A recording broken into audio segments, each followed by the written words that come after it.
મસ્કા ગામ બન્યું રામમય પ્રાણ પ્રતિષ્ઠાનું લાઈવ પ્રસારણ ગ્રામજનોએ નિહાળ્યું। માંડવી તાલુકાનું મસ્કા ગામ શ્રી રામ મંદિર પ્રાણ પ્રતિષ્ઠા મહોત્સવ અંતર્ગત વિવિધ કાર્યક્રમો મસ્કામાં યોજાય છે। સમગ્ર મસ્કા ગામ રામમય બન્યું છે, ત્યારે મસ્કાના એકાદશ મહાદેવ મંદિરે મસ્કા ગામના સર્વે જ્ઞાતિજનો સાથે મળી શ્રી રામ મંદિર પ્રાણ પ્રતિષ્ઠા નિમિત્તે યોજાયેલ કાર્યક્રમની વિગતો કીર્તિભાઈ ગોરે આપી હતી। જય સિયારામ।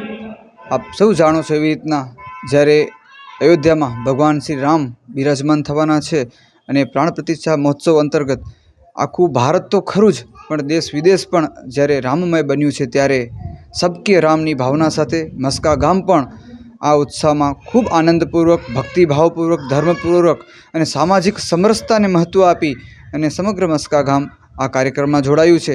ત્યારે અમે લોકો છેલ્લા 4 દિવસથી કન્ટિન્યુ અલગ અલગ કાર્યક્રમો કરતા આવીએ છીએ। એમાં ગાય માતાને લીલો ચારો, કૂતરાને લાપસી અને લોટરા અને પક્ષીઓને ચણ દરરોજ 2 ટાઈમ નાખવામાં આવે છે। સાથે સવારે દરરોજ પ્રભાત ફેરીનું પણ આયોજન કરવામાં આવે છે, જેમાં બહોળી સંખ્યામાં માતાઓ, બહેનો, યુવાન સાથી મિત્રો, ભાઈઓ જોડાય છે।